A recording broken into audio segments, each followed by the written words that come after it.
ouvrir la parole de Dieu, Et dans l'évangile de Matthieu, chapitre 6, on va parler d'un sujet particulier. C'est les prières qu'on formule pas souvent et qui pourtant sont mentionnées dans la Bible. Voilà, des prières que l'on ne fait pas souvent. Et Jésus nous a laissé bien sûr un enseignement sur la prière qu'on retrouve dans cet évangile de Matthieu chapitre 6. Et au chapitre 6, au verset 9, il y a là, bien sûr, la prière, comment dire, du Notre Père, avec des prières qui doivent être élevées pour Dieu, et d'autres qui concernent nos besoins de chaque jour. On va s'arrêter simplement à ces prières qui doivent être faites au Seigneur. Voici comment vous devez prier. Notre Père qui est aux cieux, que ton nom soit sanctifié, que ton règne vienne, que ta volonté soit faite sur la terre comme au ciel. Vous n'avez pas remarqué que cette prière, elle a déjà 3 prières. On ne s'y arrête pas souvent là-dessus. Et pourtant, c'est Jésus qui l'a enseigné. Alors, je vais essayer de faire le sujet tout simple. Que ton nom soit sanctifié. Voilà, on devrait prier pour que le nom du Seigneur soit sanctifié. C'était pas difficile du temps d'Abraham et dans l'Ancien Testament, les Juifs, ils n'osaient même pas prononcer le nom de Dieu tellement qu'ils avaient du respect pour Dieu. Et on connaît ce chapitre 6 d'Ésaïe, où Ésaïe a eu la vision du temple avec la sainteté de Dieu, et il dit « Saint, Saint, Saint est l'Éternel notre Dieu ». Et il faut prier justement pour que nous-mêmes, on ait une notion de la sainteté de Dieu, beaucoup plus grande, beaucoup plus forte. Alors bien sûr, quand on dit « Dieu est notre Père », on a tendance à être léger. Mais que quand on prononce le nom du Seigneur, on considère qu'il est c'est vrai notre Père, mais qu'il est saint, qu'il est éternel et qu'il est le Créateur. Et aussi, j'ai cette pensée que prier pour que le nom de Dieu soit sanctifié, ça concerne ceux qui ne le sont pas. Ceux qui blasphèment, ceux qui mettent Dieu dans toutes leurs disputes ou dans toutes leurs imprécations, et bien si on connaît quelqu'un comme ça, on peut prier pour que dorénavant, il prononce le nom de Dieu avec sainteté. Voilà. Alors il y a les deux. Il y a pour ceux qui appartiennent au Seigneur, qu'on réalise vraiment la sainteté et la gloire de Dieu quand on prie, et ceux qui sont les méchants, ceux qui sont incrédules, ceux qui se moquent même de Dieu, prions pour qu'un jour, c'est le contraire, il glorifie Dieu. Amen. Que ton nom soit sanctifié. Ensuite, que ton règne vienne. On le sait que le Seigneur va revenir, mais est-ce qu'on prie pour ça? Alors, il y a ce verset dans l'Apocalypse, vous connaissez bien, l'avant-dernier verset de la Bible, c'est celui-ci. Celui qui atteste ces choses dit, oui, je viens bientôt, Amen.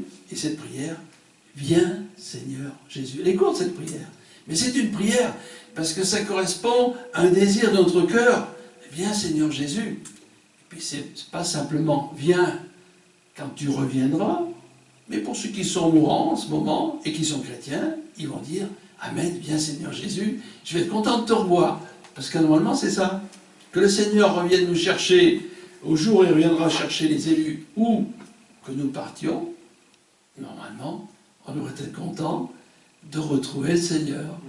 Et puis après tout, c'est quoi? Eh bien, c'est notre pensée. L'espérance que nous avons, c'est d'être avec Jésus dans le ciel. Et c'est comme une prière, cette espérance. Il y a une aspiration, un désir intense. Viens, Seigneur Jésus. Et puis, on peut aussi prier pour que, justement, son règne vienne et que Dieu, finalement, comment dirais-je, prépare tout ce qu'il faut pour qu'il revienne bientôt.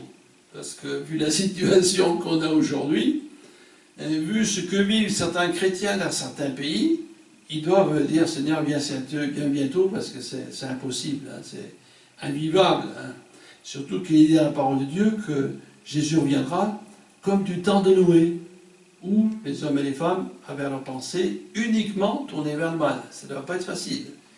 Alors, que nous puissions, même si on formule pas cette prière, mais qu'elle soit dans notre cœur.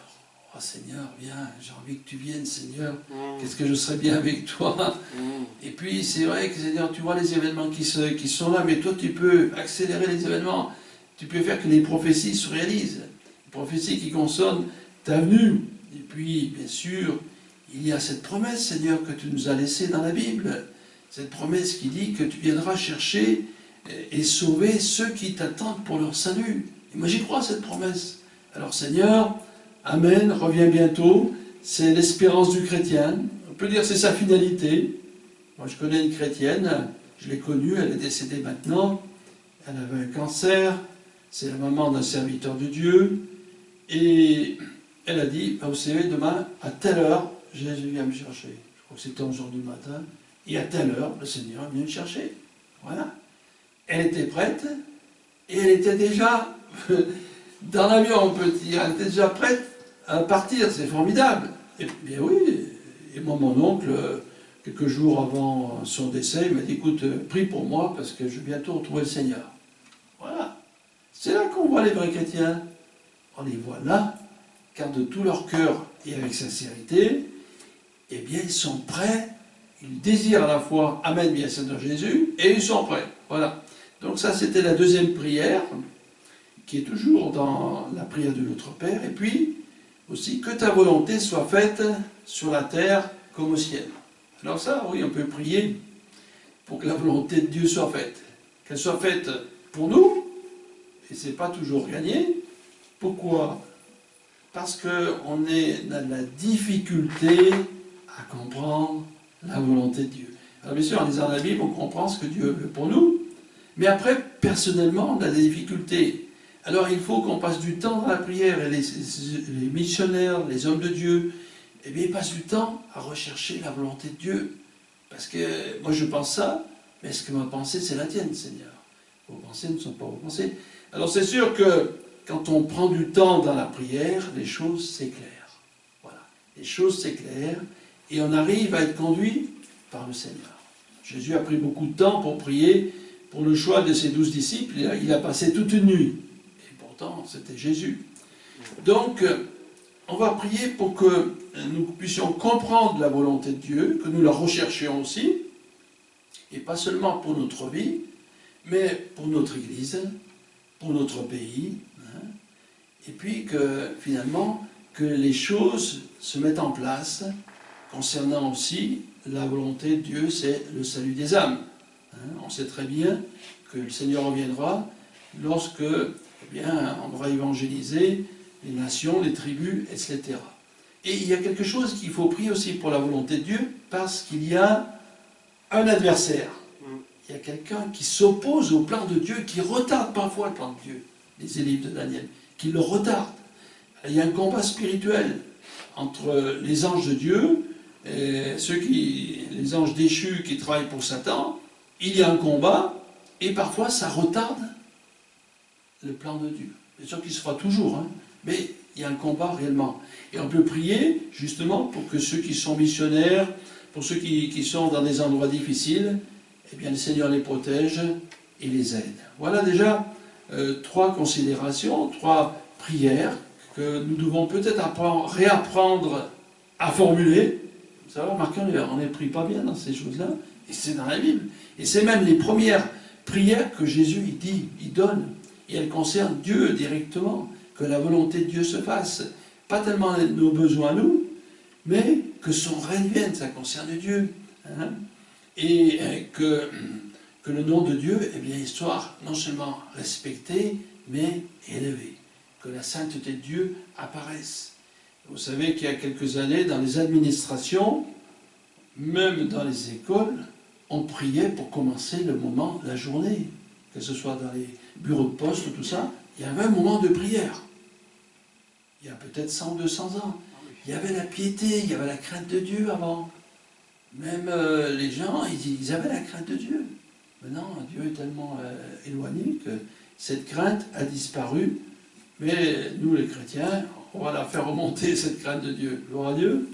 On va retrouver aussi une autre difficulté, et on peut lire ça dans 2 Corinthiens, 2 Corinthiens, chapitre... On